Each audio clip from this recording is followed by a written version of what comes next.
Okay, now we are going to see the second game of the Alekhine defense played by Palatnik as black. I honestly think I have more improvement in chess when they show me a position and I must try to guess what's going on in the next move. Here he didn't do this, so just example game after example game it might not be useful for our chess improvement. This game is Murray against Palatnik. It was played in Palma de Mallorca 1989.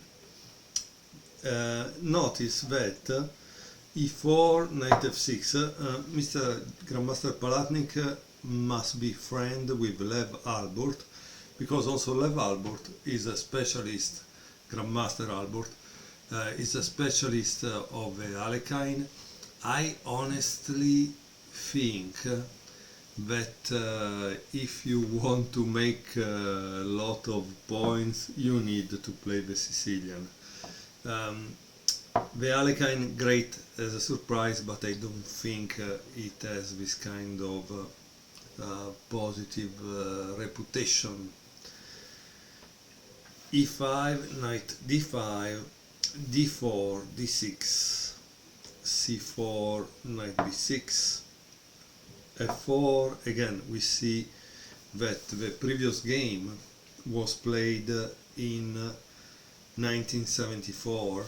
This game is played in 1989. Clearly, Grandmaster Palatnik is a Alekhine defense aficionado and is part of his repertoire, right? Because 15 years later he still plays the same opening. Okay, so d takes e5, f takes e5, and knight c6, bishop e3, bishop f5, knight c3, e6, knight f3, bishop e7, d5, boom. Again, we have another Alekhine defense. The black knight moves from one flank to another, no? Inviting the enemy fire upon itself. It is indeed a risky and provoking activity. Black has spent 3 moves on something rather difficult to explain. If you look at it from white's eyes, we see the following picture. It is as if a drunk army officer with a staggering walk fell out in front of the white pawn's infantry fire. He seems to be waving a sword and is accompanying it with some unsavory expression. It looks like this is precisely how GM Murray viewed the situation. He did not hold back his pawn soldiers.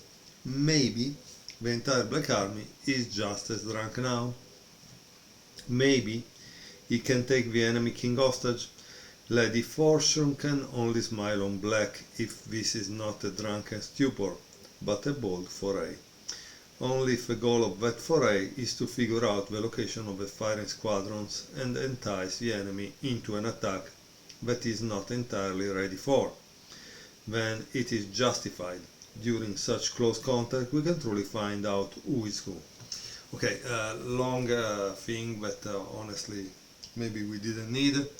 By the way, while I was reading this thing, it came to my mind that also Fischer used the Alekhine defense in his match in 1972.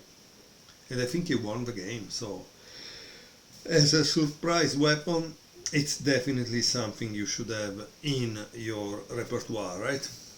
But if you're a Grandmaster, obviously you have more than one opening now because you play all year long in different kind of events, so it's needed. And I think the Alekhine can be very good, maybe also in blitz. Bishop takes b6, a takes b6, c takes d5, knight b4, knight d4, bishop g6, bishop b5, check. And here there is a diagram. It's as if nothing can be simpler. White to move and win. So long Alekhine defense. Black should have simply resigned after king f8, castle, with a threat of knight e6, check and taking the queen, right? However, we all know that not a single chess game can be saved by resigning. Okay, so obviously he's not playing king f8, right? He's playing c6.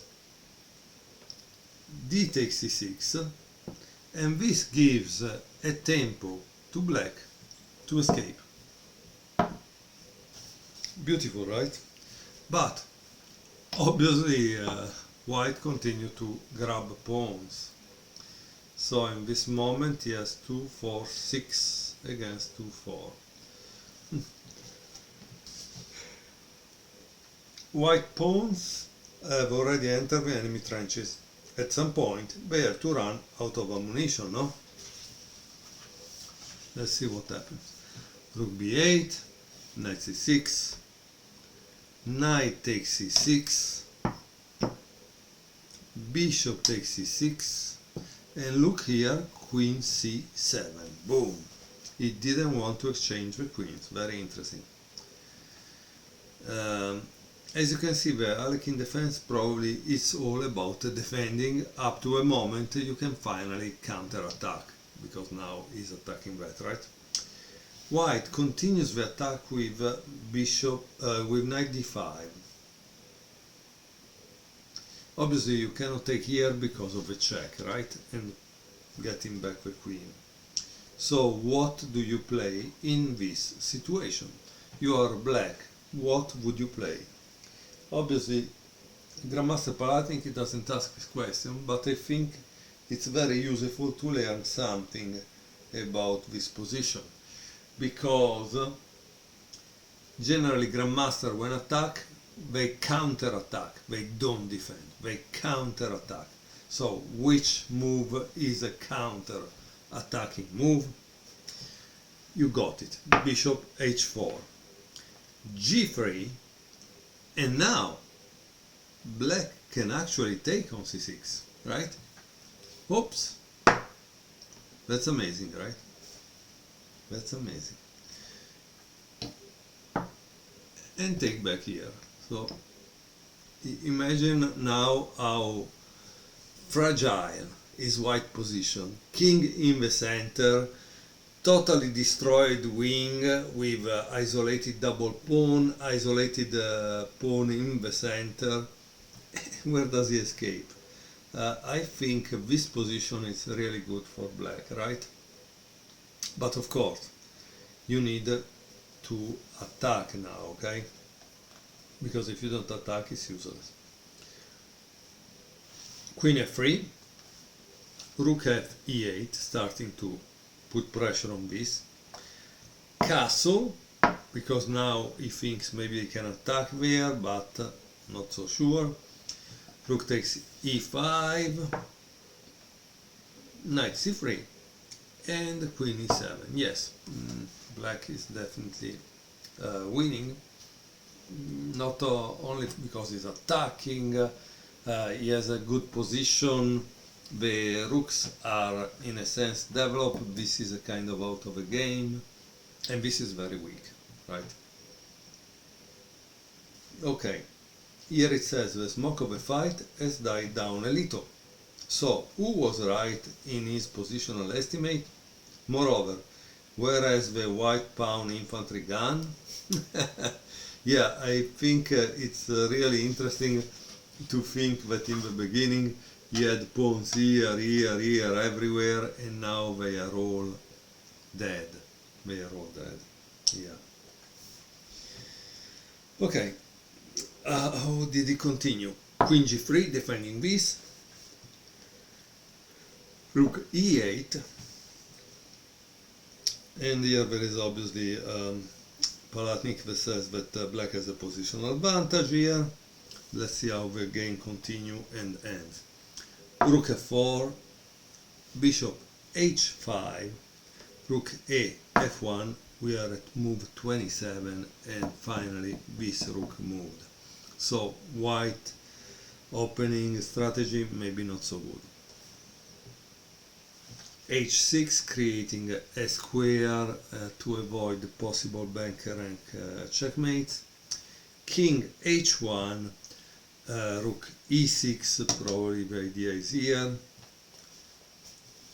Queen g2, king h8, queen f2, queen b7 check, queen g2, obviously again remember that there is this, so it's a problem,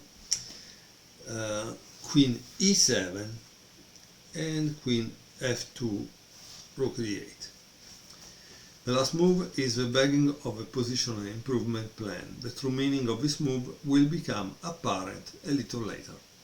Okay, so, but we could ask ourselves why, right, he played this.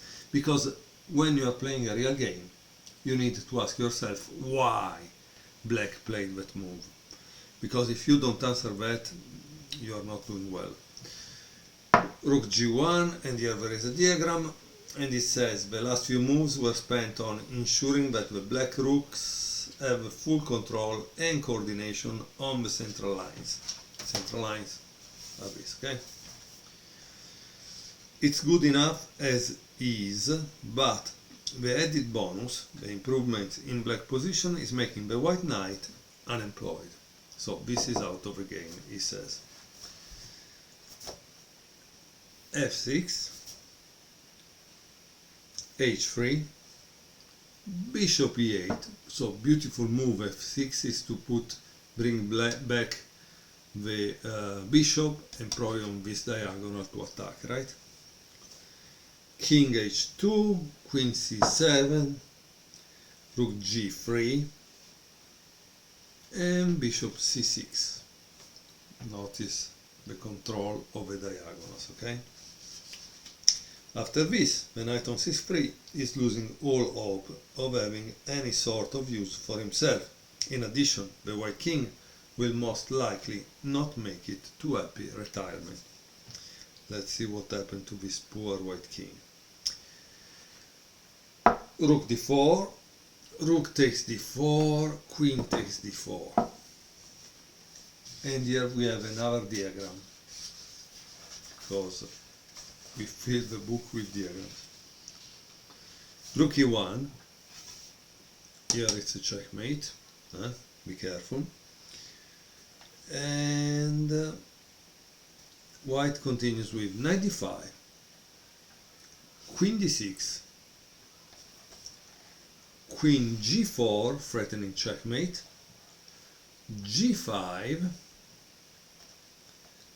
queen h5, bishop takes d5, again threatening checkmate, queen takes h6, king g8, queen g6, king f8, queen h6. I think white is running out of checks. King e8, queen h8, king d7, queen h7,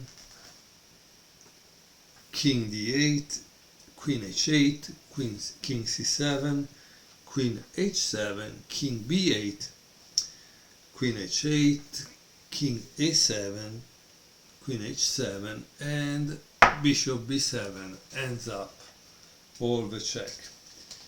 In this game, white has practically asked for a counter attack, and it seems that here white resign, because again, rook h1 is checkmate.